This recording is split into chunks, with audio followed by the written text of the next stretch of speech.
চলো বন্ধুরা, নতুন একটা ভিডিও নিয়ে চলে এলাম আবার তোমাদের মাঝে। নমস্কার সবাইকে, সবাই কেমন আছো? খুব ভালো আছো? আমিও খুব ভালো আছি। এখন থেকেই আমার ব্লগটা স্টার্ট করলাম। দেখতেই পাচ্ছ তোমরা, শান্তিনিকেতনে এসে এতটা যে তোমরা ভালোবাসা দেবে, সত্যিকারে তারাপীঠে এসে মা যেন আমাকে আশীর্বাদ করেছে। প্রত্যেকটা ভিডিওই কিন্তু তোমরা আমাকে খুব সুন্দর করে এগিয়ে নিয়ে যাচ্ছ, তার জন্যে অসংখ্য অসংখ্য ধন্যবাদ। হ্যাঁ, শান্তিনিকেতনে এসে আমরা খুব মজা করছিলাম। আর তোমার ঘর দাদাভাইকে পেয়েছে, দেখো, বসে গেছে, শুধু চাইছে একটা বালিশ। বালিশের অপেক্ষায় আছে, শুয়ে পড়লে ঘুমিয়ে পড়বে। কিন্তু ঘুমালে তো হবে না, আজকে আমরা বাড়ি যেতে হবে। কি গো, কেমন লাগছে জায়গাটা বলো? ভালো। কেমন মানে ভালো বললে হবে না, কতটা ভালো? এসে ঘুম পেয়ে যাচ্ছি, এত শান্ত। এত শান্ত, ঘুম পেয়ে যাচ্ছে, সত্যিকারে শান্ত। আর দোয়েল, তোমার কি হয়েছে? ছবি তুলতে পারছো না? দোয়েল, ছবি তুলে তুলে শেষ হচ্ছে না, চার্জ শেষ। আর চলো বন্ধুরা, আমরা এবার বেরোবো, আর একটা জায়গায় যাবো, সোনাঝুরি জায়গায় যাবো। পাবলা আর পিত্তু সবে ছবি তুলতে বসলো। হ্যাঁ, ওরা সবার ছবি তুলতে তুলতে নিজেরাই ছবি তুলতে ভুলে গেছিলো। চলো বন্ধুরা, এই জায়গা থেকে তো আবার বেরিয়ে যেতে হবে। তার আগে তোমাদেরকে আরেকটা জিনিস দেখাই। দেখো, এত সুন্দর গান করছে, না বললে নয়। তো মানে কি বলবো, ভাষাই হারিয়ে গেছে।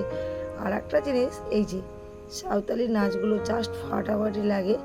আমার তো ভীষণ ভালো লাগে, কিন্তু গান যদি কপিরাইট পড়ে তার জন্য আমি গানটা দিতে পারলাম না। কিন্তু ওদের সঙ্গে যে আমি নাচতে পারবো কখনো ভাবতে পারিনি।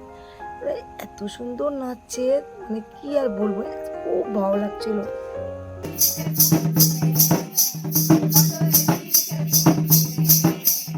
ইচ্ছে করছিল ওদের সঙ্গে থেকে যাই, আমার তো ভীষণ ভালো লাগছিল।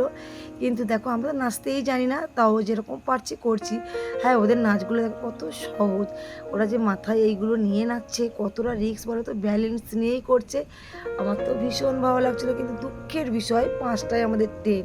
তার আগে আমাদেরকে বেরিয়ে যেতে হবে আর একটা জায়গায় যাওয়ার উদ্দেশ্যে।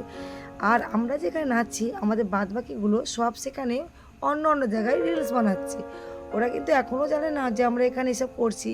কী বলো তো, আমরা যে ফোন করব সেই টাইমটাই আমরা পাচ্ছিলাম না। আর আমাদের ক্যামেরাটা করে দিচ্ছিল আমাদের রাজা, সাগর, তোমার দাদাভাই রাকেশ, বাবলা, পিত্তুস, সোমা। সোমা আমার সঙ্গে ছিল। এরা সবাই কিন্তু আর যে যার মতো ছড়িয়ে গেছিলো, কিন্তু সোমাটা আমাদের সঙ্গে ছিল। কিন্তু ওরা যখন দেখতে পেলো, ওরা কিন্তু ভীষণ আফসোস করছিল।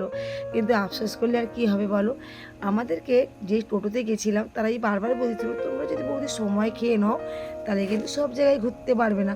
সব জায়গায় ঘুরতে গেলে অল্প অল্প সময় করে নিয়েই বের করাতে হবে, নাহলে কিন্তু একটুও সময় পাবে না। আর ওনাদের কথা শুনে রীতিমতন আমি জাস্ট একটু করেই ছবি তুলে নিলাম ওদের সঙ্গে। আর কবে আসবো ঠিক জানি না। আর এই কাকুটার কথা না বললেই নয়, ভীষণ সুন্দর গান করছে। তোমরা যদি শান্তিনিকেতনে আসো, এই জায়গাটায় অবশ্যই এসো। সত্যি সত্যি একদম জাস্ট অসাধারণ। এক কথায়, আমরা যেখানে বসছিলাম, হালকা একটা বাঁশির শব্দ, মানে কি বলবো, মানে সত্যি শান্তিনিকেতন তো শান্তিনিকেতন। চলো বন্ধুরা, আর দেরি করলে এখানে হবে না, আমরা যাব আর একটা জায়গায়। এখান থেকে বেরিয়ে গেলাম, চলে গেলাম একটা হাটে। হ্যাঁ, ওখানে নাকি শুনেছি কাপড়ের দাম খুবই কম। কাপড় দুটো কিনেছিলাম, কিন্তু বোনের চার্জ ছিল না বলে তোমাদেরকে কিছুই দেখাতে পারলাম না। যেহেতু 5টায় ট্রেন, আমরা রীতিমতো তাড়াতাড়ি করে ওখান দিয়ে বেরিয়ে গেছি। হ্যাঁ, ওখানে বেশিক্ষণ ছিলাম না। যখন কাপড় কিনেছিলাম, মানে জাস্ট আধ ঘন্টার মতো ছিলাম। তোমার দাদাভাইয়ের পাঞ্জাবি নিয়েছিলাম, বাবলা জামা নিয়েছিল, আমি কাপড় দুটো নিয়েছিলাম, দোয়েল দুটো জামা নিয়েছিল, সব নিয়েছি। তোমাদেরকে অবশ্যই পরে দেখাবো। এখন ট্রেনে বসছি, ট্রেনে এতটাই ভিড় যে যার ছন্নছাড়া হয়ে গেছি, কেউ আর এক জায়গায় নেই। কিন্তু যাই পারো, প্রচুর খিদে পেয়েছে। আমার ব্যাগে কিন্তু মুড়ি, চানাচুর, ছোলা, শসা, ঝুড়ি ভাজা সবই আছে। কিন্তু কে আর মাখাবে বলো এতগুলো লোকের মধ্যে। কিন্তু যেখানে যাই আমার বন্ধু করে নিতে বেশিক্ষণ লাগে না। যাই পারো, খিদে চুচু করছে পেট, সেই 12টায় খেয়েছিলাম, আর থাকতে পারছি না। কিন্তু এখানে মশলা মুড়িটা বেশ ছিল, মাত্র 20 টাকা নিয়েছিল। কিন্তু ট্রেনে যে মশলা মুড়ি দেয়, মানে শিয়ালদা থেকে নামখানার ট্রেনে, ওই মশলা মুড়িটা আমার একটুও ভালো লাগে না। কিন্তু এই মশলা মুড়িটা বেশ লেগেছিলো, মনে হচ্ছিলো কাকদ্বীপের মশলা মুড়ি। এই যে যাচ্ছি না, আমরা মেট্রো করে যাচ্ছি, যেহেতু আমাদের লাস্ট ট্রেন হচ্ছে 9:30। কী করব, তাড়াতাড়ি করে আমরা হাওড়ায় নেমে সঙ্গে সঙ্গে ট্রেন ধরে, মানে মেট্রো ধরে চলে গেছিলাম আমাদের ট্রেন ধরার জন্য। কিন্তু ট্রেন অবশেষে লাস্ট মুহূর্তে পেয়েছিলাম, কিন্তু টিকিট কাটা হয়নি। টিকিট না, যদি টিটি আসতো বেদম মারতো, কিন্তু কিচ্ছু টিটিতে আসেনি। 9:30 ট্রেনে এত আসে না। ওর বাবা বললো কী করবো, টিকিট কাটতে গেলে ট্রেন মিস হবে, ওই জন্য আর করা হলো না। এই পাশে ট্রেন পুরো ফাঁকা। আর রাকেশ কি করছে দেখো, রাকেশ আর দোয়েল রিলস বানাচ্ছে। এখন বাজে রাত 12টা, লাস্ট ট্রেনে আসছি বলে কথা, শুধু আমরা আছি বলে, নাহলে পুরো ট্রেনটাই ফাঁকা।